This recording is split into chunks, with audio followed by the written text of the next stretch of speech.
Hello, everyone. Thank you, Brother Michael Ananda, for inviting me to talk about my new book, Monks in Motion, Buddhism and Modernity Across the South China Sea. Monks in Motion is a study of Chinese Buddhist migration in the 20th century. It also tells the connected history of Buddhist communities in China and maritime Southeast Asia. I've explored the intellectual and institutional history of Buddhism in China and in Indonesia, Malaysia, and Singapore through the lives and career of three prominent monks, Zhumo, Yanpei, and Asinjarakita. I demonstrate how their education, travels, monastic affiliations, and interaction with the post-colonial nation state have contributed to the immersion of a field of practice and belief that I call South China Sea Buddhism. By South China Sea Buddhism, I refer to the forms of Buddhism in maritime Southeast Asia, which use Mandarin Chinese, Southern Chinese dialects, and Southeast Asian languages in their liturgy and scriptures that have emerged of Buddhist connections across the South China Sea. Monks in Motion tells a history of monastic and institutional connectivity in the South China Sea during the 20th century, which emerged due to Chinese migration and to larger forces of social political changes that took place in China and in Southeast Asia. My brief presentation is divided into four parts. First, I will explore Chinese migration to maritime Southeast Asia between the 19th century and the first half of the 20th century, explaining how the overseas Chinese came to play a significant role in spreading Buddhism from China to the Malay archipelago. Second, I will demonstrate the transnational career of Zhumo, examining his activities and religious spaces in Malaysia during the second half of the 20th century. Next, I will focus on the case of Yanpei, reviewing how Singapore's Buddhist history was intertwined with the larger history of migration and the modernization of Chinese Buddhism. Finally, I will discuss Asinjarakita's attempt to make Buddhism less Chinese in order to safeguard the survival of Buddhism as a minority religion in Muslim-majority Indonesia. Large-scale Chinese migration to Southeast Asia began in the mid-19th century and lasted through the 1930s. Chinese migrants were active agents in spreading Chinese Buddhism, Taoism, and folk religious belief and practices into Southeast Asia. As reviewed in a number of sources, overseas Chinese did not distinguish Buddhist deities from local Chinese gods. Many Chinese migrants venerated the Buddhas and Bodhisattvas along with Taoist deities and practiced the Confucian rite of ancestor worship. Furthermore, Chinese merchants, not Buddhist monks, were responsible for running Buddhist temples in the host country prior to the last decade of the 19th century. The early Chinese migrant monks who resided and performed religious ceremonies in the temples were less educated and could barely understand the meaning and significance of Buddhist scriptures in classical Chinese. The institutional form of Chinese Buddhism only appeared in maritime Southeast Asia during the last decade of the 19th century.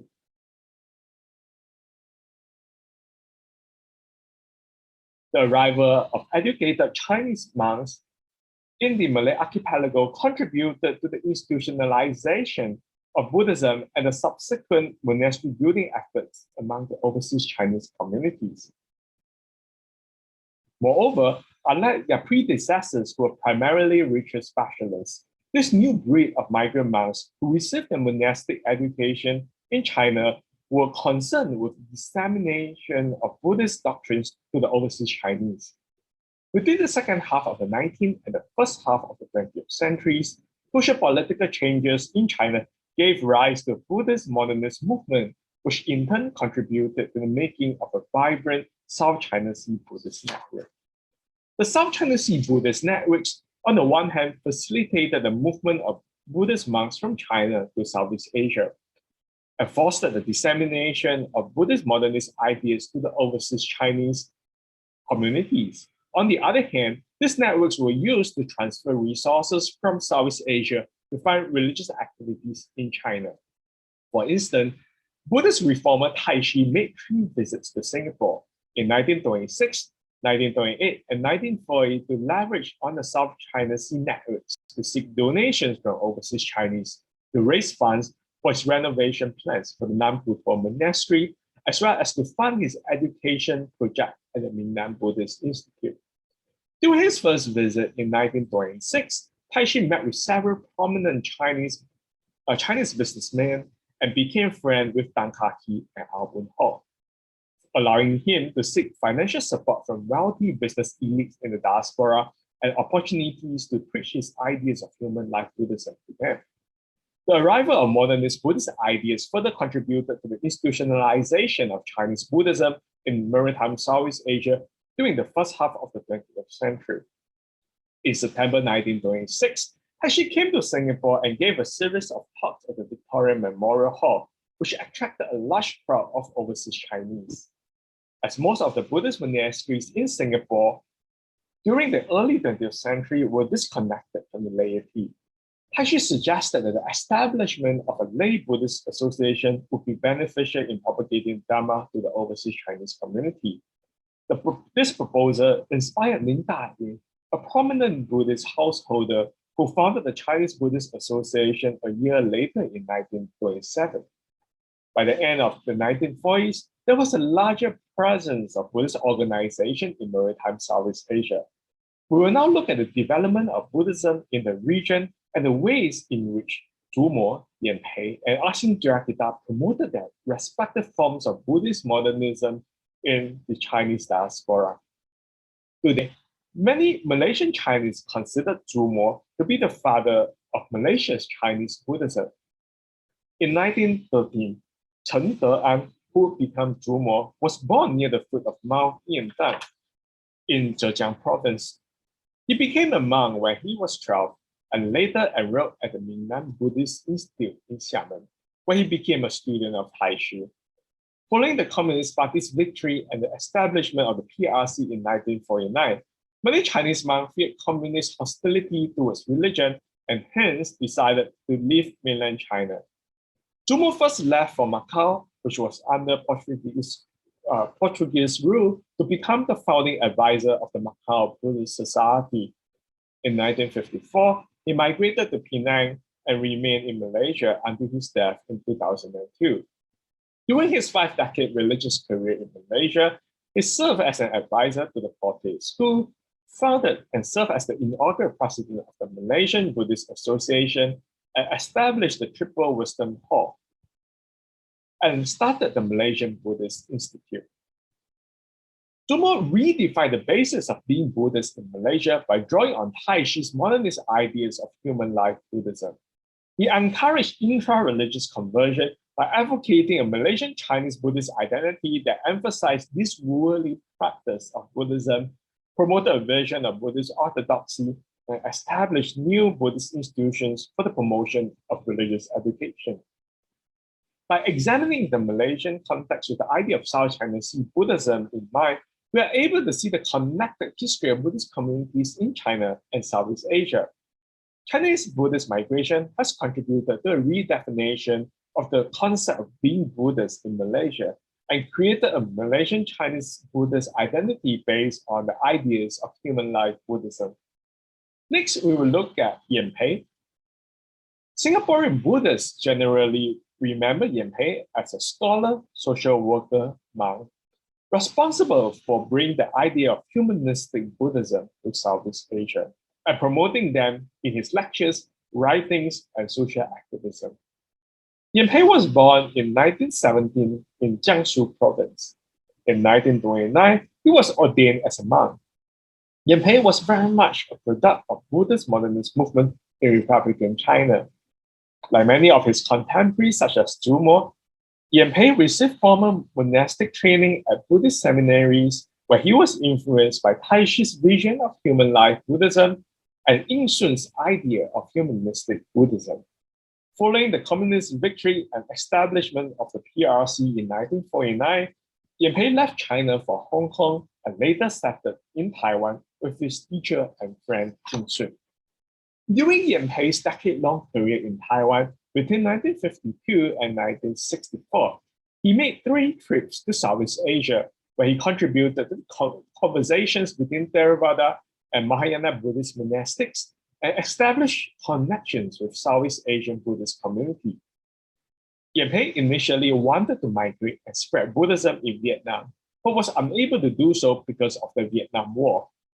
In 1964, he came to Singapore and spent the remaining 32 years of his life building a Buddhist community in post-colonial Singapore.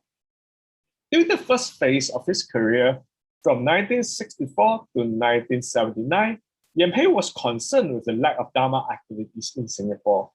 He built a modern auditorium and pioneered activities such as weekly Dharma lectures and group activities and Sunday school, which were uncommon among Buddhist organizations during that time. Yem Pei also relied on his networks to make his auditorium a nodal point in the global Buddhist networks, thus allowing him to invite monks from Asia, Australia, and North America to visit and speak to his congregation.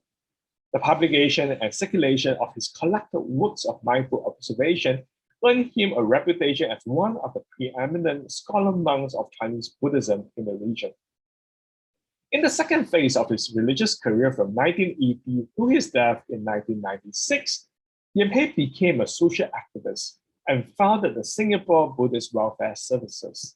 He was widely engaged with secular social issues that were of concern in Singapore society. Yem Pei's Buddhist Welfare Services play an important role in promoting elder care and filial piety, organ donation and kidney dialysis, and drug prevention and rehabilitation against the backdrop of a rapidly developing Singapore. Yem Pei preached Buddhist doctrines to not only justify the need for Singaporean Buddhists to be socially relevant and contribute to social welfare, but also went so far as to say that Buddhist teachings could be used as practical solutions to addressing national issues. Now, let us turn our attention to Ashin Jarakita. Widely regarded as the first Indonesian-born Buddhist monk, Ashin Jarakita took it as his mission to propagate Buddhism in the archipelago nation. His Bodhayana movement, which combined the doctrines and practices of Mahayana and Theravada Buddhism, established an inclusive and non-sectarian Buddhist community. Ashin Jarakita was born in 1923 in West Java, at the time the Dutch colony of the East Indies. He was given the name Di Bon An by his Chinese immigrant parents. His early exposure to Buddhism at Chinese temples or clamping was primarily through chanting and vegetarianism.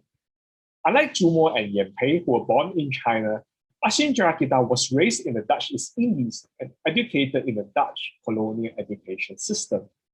In 1953, Di Bong An was ordained as a novice in Fort Hoxie in Jakarta by Wen Qing, when he was given the Dharma name Ti Zhen. After several months of monastic training, Ti Zhen decided to seek higher ordination. The lack of the required number of monks for the transmission of precepts, however, made it impossible for him to be fully ordained in Indonesia. Therefore, Ti Zhen planned to seek higher ordination in the Chinese Mahayana tradition in mainland China, but was unable to do so as religious activities were restricted under the communist regime in the PRC. Consequently, Ti Zhen was reordained and received his higher ordination in the Theravada tradition under Mahasi Sayadaw in Burma, who gave him the name Jarakita. Ashin Jarakita's Buddhayana movement conceptualizes Buddhism as a religion within three concentric circles, as we see over here. The innermost circle is the core teaching and the liberating dimension of Buddhism. The next circle is the method, which is varied according to the personal capacity and karmic circumstances of the practitioner. Finally, the outermost circle is culture, which makes one form of Buddhism seemingly different from another. In terms of practice, Ashin Jarakita encouraged a non-sectarian mixing of doctrines and liturgy. On the personal level, Ashin Jarakita kept the Theravada precepts of not handling money and not eating after midday, and he maintained the Mahayana practice of vegetarianism. Later in the 1980s, he grew a beard to look like a Mahayana elder monk, but continued to dress in Theravada robes. From his personal practice and his appearance, it was evident that Ashin Jayakita wanted to stress that he was neither a Theravada nor a Mahayana monk, but a combination of both. Following the 30th of September movement in 1965, Suharto became president and ushered in 31 years of authoritarian rule known as the New Order that lasted until his resignation in 1998. Suharto's government blamed Communist China for the 30th of September movement, cut diplomatic ties with the PRC, and passed a series of laws and presidential orders to assimilation aimed at Chinese Indonesians. The government also promoted the Panjang Silat principle of belief in the one Almighty God, using religion as a force to counter atheist communist influence. To make Buddhism compatible with the first principle of the Panjang Silat, Ashin Jayakita introduced the concept of Sankhya Apit Buddha as the Buddha version of an Almighty God. He claimed that the concept of Sankhya Apit Buddha could be found in the Sankhya Kama Hayamikan, a 10th century text produced during the reign of King Sindok from East Java, and mobilized his disciples from various parts of Indonesia to spread this idea. However, Sankhya Apit Buddha was a double-edged sword for Ashin Jayakita and his Buddhayana movement. On the one hand, the concept was accepted by Suharto's government, thus ensuring that Buddhism continued to be one of the recognized religions in Indonesia. On the other hand, some of Ashin Jayakita's followers became critical of his theistic explanation of Buddhism and broke away from the Buddhayana movement. In Monks in Motion, I've explored the histories of Chinese Buddhist migration, settlement, integration, and networks in the 20th century through two main themes. The first concerns the attempt to write a connected history of Buddhist communities in China and Southeast Asia. The other explores the role of Chinese diasporic monks in the making of Buddhist modernism in the maritime Southeast Asian states of Indonesia, Malaysia, and Singapore.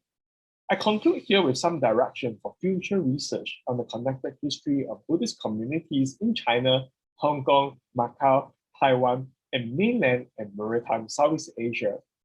In the first place, the evidence of Chinese Mahayana and Southeast Asian Theravada Buddhist connections discussed in my book reveals that the Chinese and the Chinese diasporic monks were interested in going to mainland Southeast Asia to exchange ideas and learn from Nepali Oriental colleagues in mainland Southeast Asia.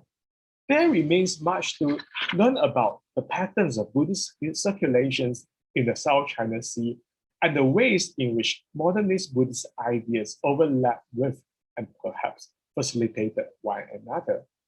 Another area deserving further attention is the relations between modernist Buddhists and pre-institutional Buddhist temples in maritime Southeast Asia. As we have learned from the case studies of three prominent South China Sea monks, modernist Buddhists sought to promote the vision of religious orthodoxy by setting themselves apart from pre-institutional Buddhist practices. There were Chinese Buddhists who participated and moved freely between modernist and pre-institutional Buddhist organizations without having to give up one over the other. Overlapping commercial, clan, and religious ties among the Chinese diasporic networks and communities in maritime Southeast Asia may have made it difficult, if not impossible, to have a clear-cut separation between modernist monks and pre-institutional Buddhist groups. And I will stop here. Thank you again, and I hope you enjoyed my presentation. Goodbye.